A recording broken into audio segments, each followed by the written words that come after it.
नारायण हिजीमा मध्यरात राजाले मलाई चुनाव चिन्ह रुख दिलाइदिन्छु भन्ने आश्वासन दिए। कम्तीमा रुख चिन्ह नपाए पनि त्यो फ्रिज गरिदिएको भए हुन्थ्यो। राजाबाट धोका पाइयो, अझै कति धोका पाइने हो। शेरबहादुर देउबा राजाको निर्देशनमा संसद भङ्ग गरेपछि 2058 साउनमा राजा ज्ञानेन्द्रसँग मतभेद भएर प्रधानमन्त्रीबाट हट्नु परेपछि गिरिजाप्रसाद कोइराला निकै प्रतिकूल परिस्थितिमा थिए। एकातिर प्रधानमन्त्री बनेपछि पार्टीमा शेरबहादुर देउबाको प्रभाव बढ्दो थियो भने संकटकाल र सेना परिचालन गरिएपछि राजा पनि पहिले भन्दा सशक्त भएका थिए। त्यो सबैले गर्दा कोइराला राष्ट्रिय राजनीतिमा आफ्नो भूमिका खुम्चिएको महसुस गर्दै थिए। सकभर सत्ता बाहिर बस्न नरुचाउने उनले नयाँ सक्रियता थालिहाले। त्यस निम्ति दुईटा शक्ति थिए जोसँग नजिकिएर उनको अभिष्ट पूरा हुन सक्थ्यो, राजा वा प्रचण्ड। यस अघि प्रधानमन्त्री पदमा रहँदासम्म कोइराला माओवादीका घोषित शत्रु नम्बर 1 थिए। बाबुरामले यतिसम्म भनेका थिए, गिरिजा कोइराला नेपाली इतिहासका सबभन्दा ठूला जनहत्यारा बनेका छन्। अझ भनौं, अन्तर्राष्ट्रिय कानूनका दृष्टिले गिरिजा हिटलर जस्ता निकृष्टतम युद्ध अपराधी बनेका छन्।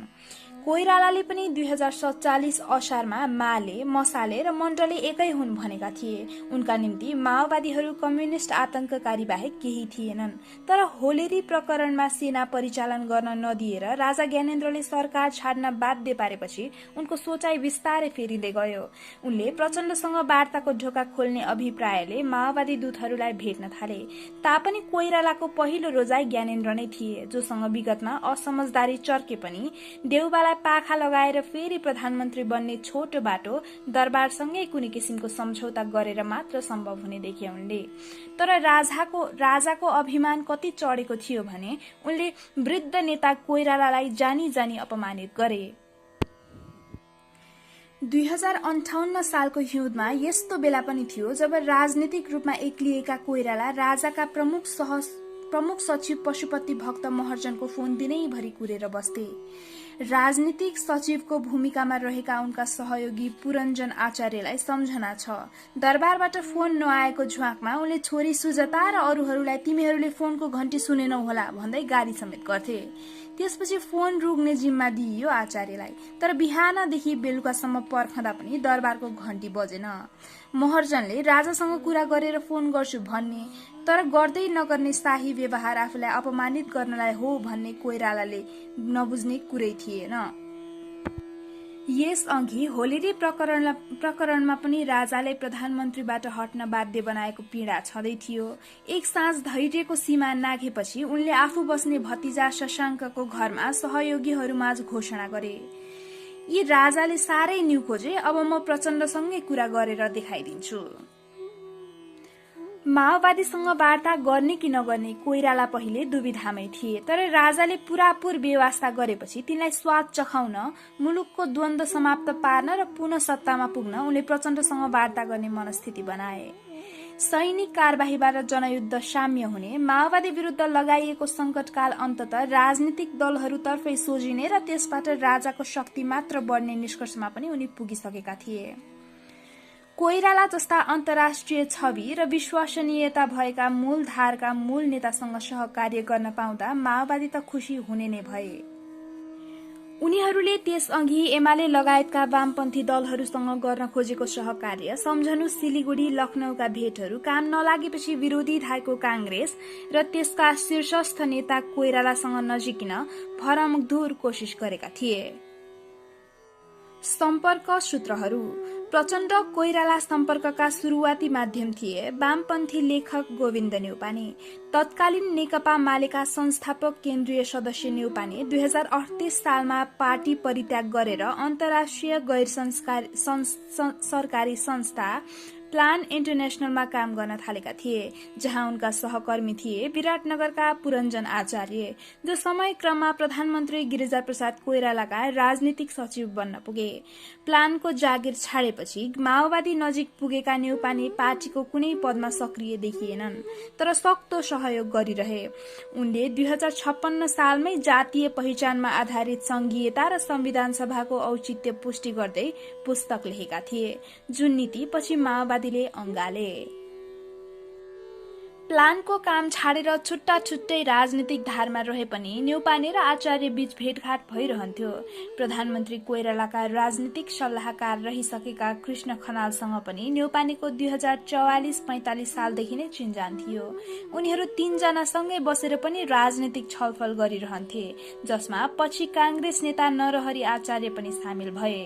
त्यही क्रममा 2058 पुसको अन्त्यतिर न्यौपानेले माओवादी तर्फबाट वार्ता प्रस्ताव राख्दै भने गिरिजा प्रसादलाई भनिदिनु पर्यो। कोइराला त्यसबेला एकसाथ धेरैवटा माओवादी च्यानलको सम्पर्कमा थिए। मुमाराम खनालदेखि मनोज जङ थापासम्मलाई भेटेका थिए। पछि एउटा च्यानल सबभन्दा महत्वपूर्ण साबित भयो। माओवादीका पुराना नेता, कवि एवं पत्रकार कृष्ण सेन अर्थात इच्छुकसँगको। काठमाडौँको घट्टेकुलो क्षेत्रमा लुकेर बस्दा सेनको परिचय बेलबारी मोरङ घर भएको चिकित्सा शास्त्रका विद्यार्थी सुनिल शर्मासँग भएको थियो। सुनिलको चिन्जान मोरङ कांग्रेस सभापति दिलीप सापकोटासँग थियो। कोइरालासम्म पुग्न त्यही माध्यम प्रयोग गरियो। सुनिलले दिलीपसँग कुराकानी गरे अनि दिलीपले सभापति कोइरालासँग। त्यसपछि सुनिलले मोटरसाइकलमा राखेर सेनलाई कोइराला निवास पुर्याए। 2058 माघ 5 को त्यो पहिलो भेट फलदायी भएन। कोइरालालाई सेन माओवादीका नेता हुन् भनेर विश्वास दिलाउनै गाह्रो पर्यो। दोस्रो पटक भेट्न जाँदा सेनले आफू जेल पर्दा कान्तिपुरमा प्रकाशित समाचार र तस्बिर देखाएपछि चाहिँ कोइरालाले पत्याए। त्यसपछि कोइराला र सेन बीच पटक पटक कुराकानी भयो। उनले प्रचण्डको सन्देश कोइराला कहाँ पुर्याउँथे र कोइरालासँगको छलफल प्रचण्डलाई सुनाउँथे टेलिफोन मार्फत। 2058 चैततिर कलंकीमा सरकारी सेवाका एक उच्च प्रशासकको घरमा भएको निर्णायक कुराकानीपछि कांग्रेस माओवादी सम्पर्कले एउटा उचाइ पायो। प्रचण्ड कोइराला सिधै टेलिफोन वार्ता हुन थाल्यो अनि प्रत्यक्ष वार्ताकै तयारी गर्न थालियो। त्यहाँ पुग्दा कृष्ण खनाल, नरहरि आचार्य र पुरञ्जन आचार्य रहेको कोइरालाको सहयोगी टोलीमा चक्र प्रसाद बास्तोला पनि समावेश भइसकेका थिए। माओवादीसँग वार्ता गर्ने भनिए पनि कोइरालालाई उनीहरूबारे सैद्धान्तिक वा सांगठनिक ज्ञान नभएको, तर उनले जोसुकैको कुरा नसुन्ने भएकाले नरहरिले त्यसका लागि बास्तोला जस्ता नेता चाहिन्छ भनेर प्रस्ताव गरेका थिए। बास्तोला कोइराला परिवारका नातेदार मात्र थिएनन्, मार्क्सवाद पढेका, कम्युनिस्टहरूलाई बुझेका, कूटनीतिक अनुभव भएका र दिल्लीमा समेत सम्पर्क सम्बन्ध रहेका नेता थिए। दिल्ली यस कारण कि माओवादी नेताहरू त्यतैतिर बस्थे। 2058 फागुनमा दिल्ली छेउ माओवादी नेतृत्वसँग एक चरण कुराकानी गरेर बास्तोला फर्के। त्यसबीचमा न्यौपानेले कोइराला समक्ष माओवादी कांग्रेस सम्झौताको सम्भावित मिलनबिन्दु पेश गरिसकेका थिए। कोइराला संविधान सभाको मागमा सहमत नभएकाले 2057 सालको संविधानको धारा 3 मा जनमत संग्रहको प्रस्ताव थप्ने र अन्य दफामा व्यापक संशोधन गर्ने माओवादी विकल्पमा सहमत भए। त्यतिन्जेलमा कोइरालासँग माओवादी तर्फबाट वार्ता प्रस्ताव लिएर अर्का पात्र पनि सम्पर्कमा पुगिसकेका थिए। नेकपा एकता केन्द्रका महामन्त्री नारायण काजी श्रेष्ठ अर्थात प्रकाश नेवी संघबाट राजनीति थालेर कालान्तरमा कम्युनिस्ट पार्टीको नेतृत्वमा पुगेका प्रकाशले 2059 वैशाख 26 मा पहिलो पटक कोइरालालाई भेटेका थिए। सुजाता कोइरालाको मण्डी खाटार स्थित घरमा। त्यहाँ भेटिरहँदा शंका हुने भएकाले ठाउँ परिवर्तन गरियो। भोलिपल्ट बिहानी कोइराला बालाजु बस्ने प्रकाशका भाइ हरिकाजी श्रेष्ठको घर पुगे। त्यहीबाट प्रकाशले भारतमा रहेका प्रचण्डसँग कोइरालाको टेलिफोन सम्पर्क गराइदिए। प्रकाश फरक पार्टीका प्रमुख रहे पनि जनयुद्ध हाँकिरहेका प्रचण्डसँग निकट सम्पर्कमा थिए। भोलिपल्ट वैशाख 27 मा संसदमा प्रतिनिधित्व गर्ने 7 वटै दल कांग्रेस, एमाले, राप्रपा, सद्भावना, संयुक्त जनमोर्चा, राष्ट्रिय जनमोर्चा र नेमकिपाहरूले 12 वर्षपछि पहिलो पटक खुला मञ्चमा संयुक्त सभा गरे। कोइरालाले त्यहीबाट माओवादी पार्टीहरूसँग वार्ता गर्न आह्वान गर्ने र माओवादीले वक्तव्य निकालेर समर्थन गर्ने साझेदारी कोइराला प्रचण्ड बीच अघिल्लो दिनको फोन वार्तामै भइसकेको थियो। माओवादी त्यसबेला आतंककारी घोषित समूह थियो र मुलुकमा संकटकाल लगाइएको अवस्था थियो। त्यसैले यी सबै काममा निकै सतर्कता अपनाइयो। कोइरालाको एकल प्रयासमा भइरहेको वार्तामा सबै प्रमुख दललाई संलग्न गराएर त्यसलाई संसद मार्फत अगाडि बढाउने निधो गरियो। कांग्रेस तर्फकै प्रधानमन्त्री देउवा चाहिँ माओवादीले हतियार नबुझाएसम्म वार्ता नगर्ने अडानमा थिए। कोइरालाले त्यसको आलोचना गर्दै खुला मञ्चबाटै भने, सरकारले वार्ता गर्दैन भने हामी सबै पार्टीले समस्याको शान्तिपूर्ण निकासका लागि पहल गर्नुपर्छ। कोइरालाले वार्ता गर्ने भए 7 दिनभित्र पत्र पठाउनु पनि त्यहीबाट आह्वान गरे।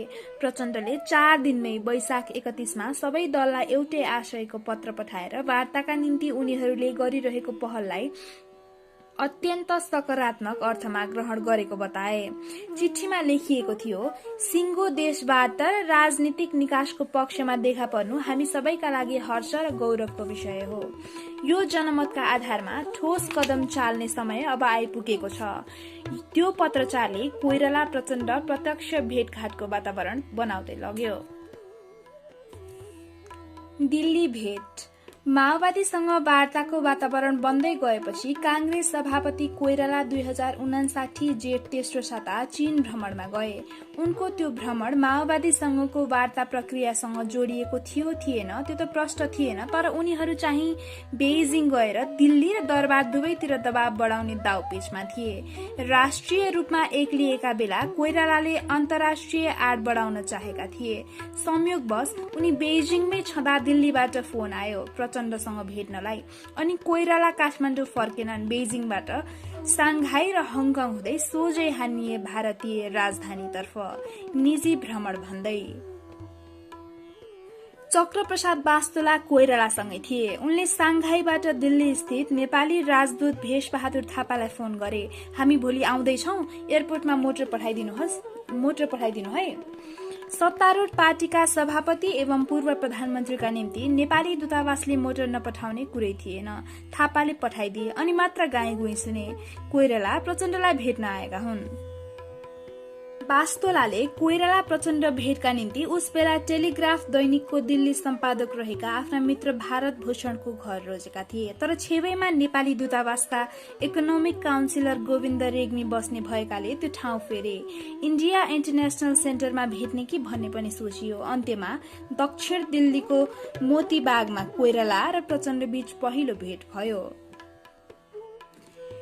कोइराला हङकङबाट दिल्ली आइपुगेकै रात 2059 जेठ 23मा त्यो भेटघाट भएको थियो, जसका साक्षी बास्तोला र बाबुराम थिए। कोइराला र प्रचण्ड बीच चिनजान बाबुरामले गराइदिए। लामो समयदेखि भूमिगत रहेका प्रचण्ड को हुन् भन्ने बारे त्यसवखत अनेक हल्ला चल्थे।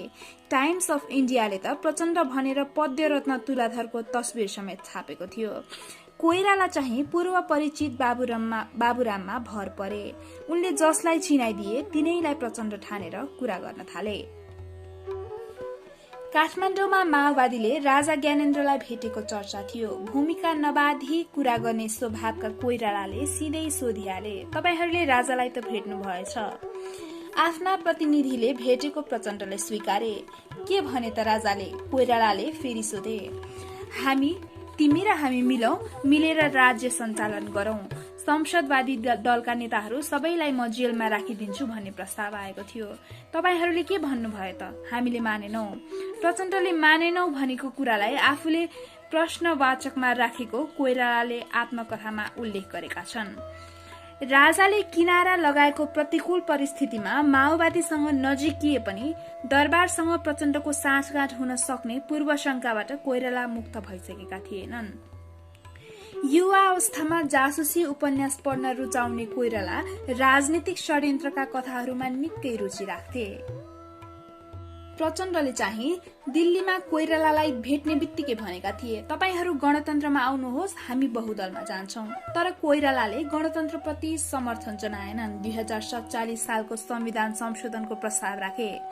संविधानको प्रस्तावना बाहेक सबै कुरा परिवर्तन गरौंला, मेन स्ट्रिममा आउनुहोस्।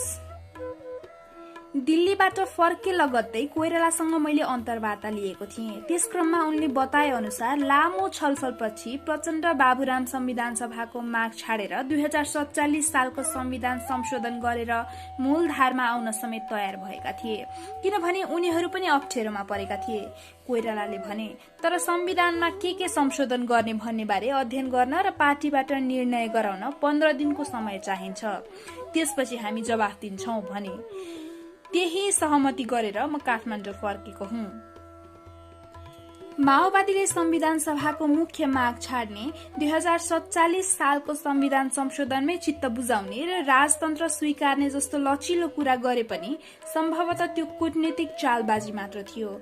उनीहरूको बटम लाइन संविधान सभा नै थियो, जसलाई पछि वार्तामा बस्नासाथ उनीहरूले दोहोर्याइहाले। कतिपयको बुझाइमा दिल्लीबाट शुरू भएको प्रचण्ड कोइराला कुराकानीका पछाडि भारतीय धाप थियो। कोइराला स्वयंले चाहिँ आफूले माओवादीलाई भेट्न लागेको कुरा भारतीय एजेन्सीहरूले थाहा पाएको तर रोकटोक नगरेको काठमाडौँ फर्केर नरहरि पुरञ्जनहरूको टोलीलाई सुनाएका थिए। एउटा रिपोर्ट अनुसार कोइराला र प्रचण्डको त्यो पहिलो भेट नै भारतका रक्षा मन्त्री जर्ज फर्नान्डिजले गराइदिएका थिए। कोइराला माओवादी नेता बाबुराम र भेटघाटको संयोजन गर्ने चक्रप्रसाद बास्तोलाको फर्नान्डिजसँग पुरानै चिनजान थियो। बर्माका विद्रोहीलाई मन्त्री निवासमै कार्यालय राख्न दिएका समाजवादी नेता फर्नान्डिजको घर सबै खाले उग्र व्यक्ति र समूहहरूका लागि खुला थियो। त्यसमा सम्भवतः माओवादी पनि पर्थे। फर्नान्डिजका केही नेपाली मित्रहरू मध्ये थिए दुर्गा सुवेदी, कांग्रेसका पुराना कार्यकर्ता जसले सरकार माओवादी वार्ताका सुरुवाती सूत्रधारको भूमिका खेले। मैले उनलाई कोइराला प्रचण्डको त्यो पहिलो वार्तामा फर्नान्डिजको भूमिका बारे सोधेको थिएँ। सुवेदीले भने, माओवादीसँग भेटका लागि फर्नान्डिजले ग्रीन सिग्नल दिएका थिए, तर त्यसमा उनको प्रत्यक्ष भूमिका थिएन। उनले हामी अवरोध गर्दैनौं मात्र भनेका हुन्। उनी हामी नेपालको कम्युनिस्ट विद्रोह दबाउन श्रीलंकामा जसरी फोर्स पठाउन सक्दैनौं, त्यसैले माओवादीसँग वार्ता हुनुपर्छ भन्थे। भारत सरकारको त्यस्तो दृष्टिकोण माओवादी कांग्रेस वार्तालाई सकारात्मक बनाउन पर्याप्त थियो, तर राजा ज्ञानेन्द्र त्यो चाहँदैन थिए। खास गरी गिरिजा प्रसाद कोइरालाको अग्रसरतामा भइरहेको वार्ता प्रयास उनलाई चित्त बुझिरहेको थिएन। मध्यरातमा विघटन। राजतन्त्र रहन्जेल नेपाली राजनीतिमा एउटा प्रवृत्ति थियो, दरबारलाई रिझाएर सत्तामा पुग्ने। गिरिजा प्रसाद कोइराला त्यसको अपवाद थिएनन्।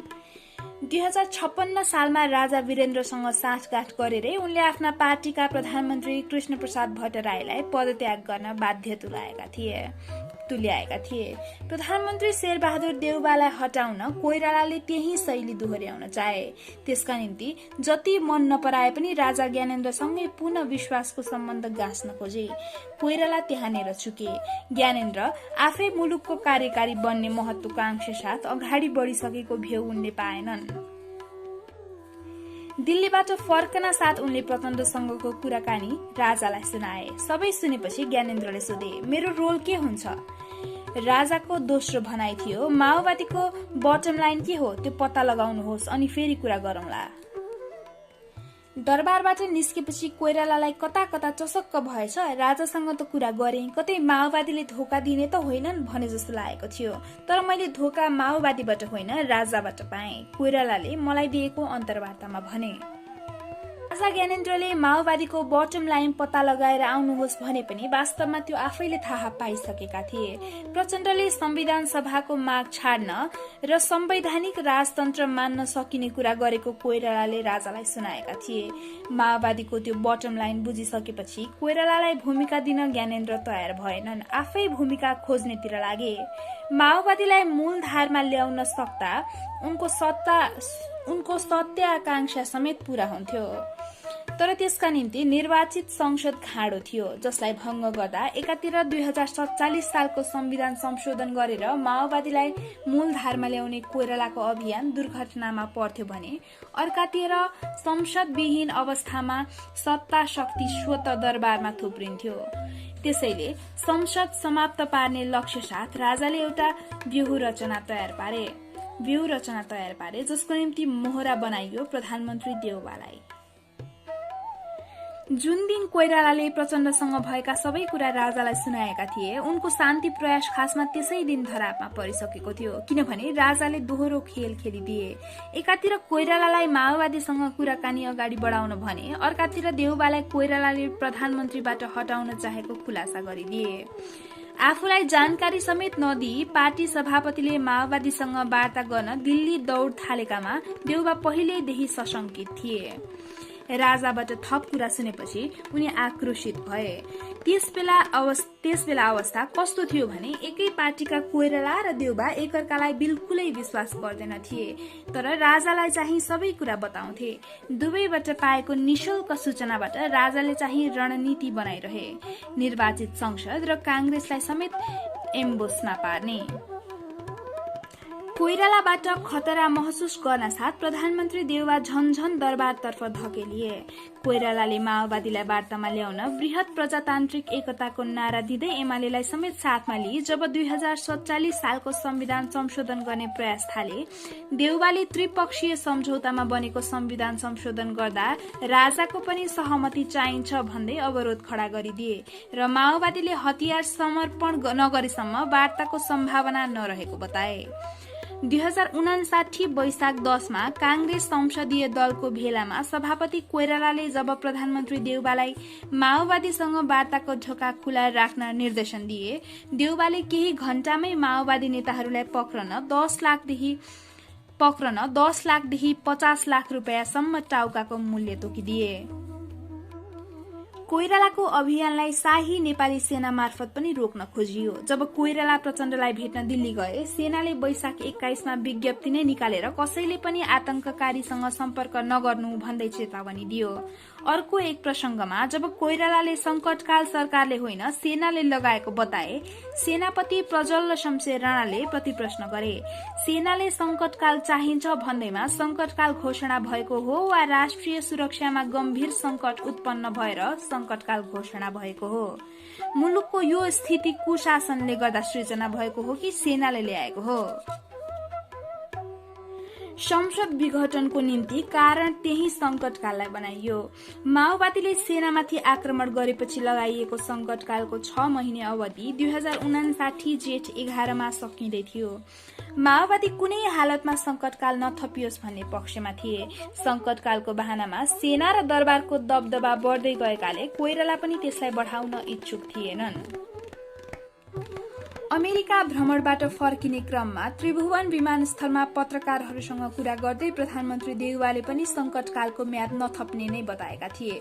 तर लगत्तै सेना दरबारबाट फरक सुझाव आएपछि उनले मन बदले। उनले संकटकाल थप्न प्रतिनिधि सभा प्रस्ताव दर्ता गराए। पार्टी सभापति कोइरालाले प्रस्ताव फिर्ता लिन निर्देशन दिए, उनले मानेनन्। जेठ 8 मा संसद अधिवेशन बोलाइएको थियो, तर त्यहाँबाट संकटकाल प्रस्ताव पारित नहुने निश्चित भयो। बरु आफू विरुद्ध अविश्वास प्रस्ताव दर्ता हुने कुराले प्रधानमन्त्री देउबा त्रसित थिए। त्यसैले अघिल्लो रात नै नाटकीय ढंगले प्रतिनिधि सभा विघटन गरियो र 2059 कार्तिक 27 मा प्रतिनिधि सभाको नयाँ निर्वाचन गर्ने घोषणा गरियो।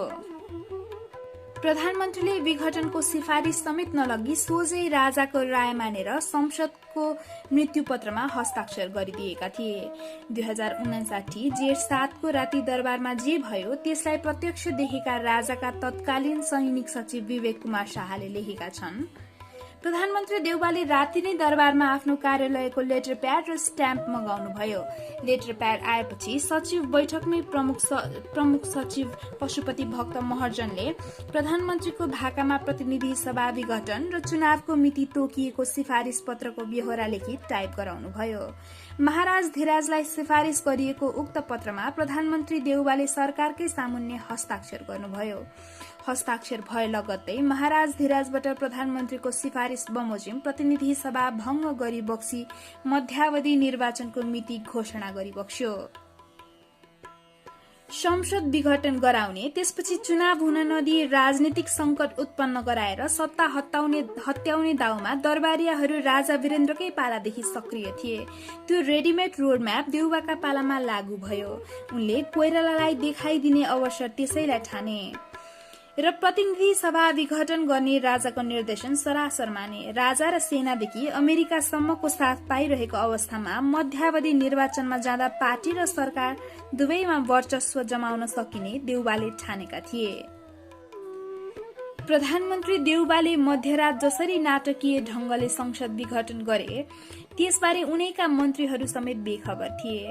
पार्टी सभापति कोइरालाको त आक्रोशको सीमा नै थिएन। उनले पार्टी निर्देशन विपरीत संसद विघटन गरेको भन्दै देउबालाई जेठ 12 मा नेपाली कांग्रेसको साधारण सदस्यबाटै निष्कासित गरिदिए। देउबाले निर्वाचन आयोगमा नयाँ पार्टी दर्ता गराए, नेपाली कांग्रेस प्रजातान्त्रिक। वास्तवमा संकटकाल प्रकरण निमित्त कारण मात्र थियो। राजा कोइरालाद्वारा माओवादीसँग भइरहेको वार्ता प्रयास जसरी पनि रोक्न चाहन्थे। कोइरालाकै हिसाबले माओवादीसँग वार्ता भएको भए राजाको मुख्य रोल रहँदैन थियो। त्यसमाथि संसदले संविधान संशोधन गरेमा राजाको अधिकार स्वतः घट्ने निश्चित थियो। कोइरालाका भनाइमा म संसदबाट समस्या समाधान खोज्दै थिएँ, राजाले माओवादीको बटम लाइन अर्थात संविधान संशोधन बुझिसकेका थिए। त्यही भएर आफैले समस्या समाधान गर्न र जस लिन संसद नै विघटन गरिदिए। माओवादीसँग गरिएको वार्ता प्रयास बीचैमा रोकियो। कोइरालाका काठमाडौँ स्थित माओवादी सम्पर्क सूत्र कृष्ण सिंहलाई संसद विघटन गर्नुभन्दा अघिल्लो दिन समातियो। सरकारी संयन्त्र कति आक्रोशित रहेछ भने सिंहलाई हिरासतमै क्रूर यातना दिएर मार्यो। 2059 जेठ 13 मा राजा ज्ञानेन्द्रले अगाडिको गन्तव्य सोचिसकेका थिए, जुन माओवादीले त्यस अघि नै रोजेका थिए, अर्थात् दिल्ली।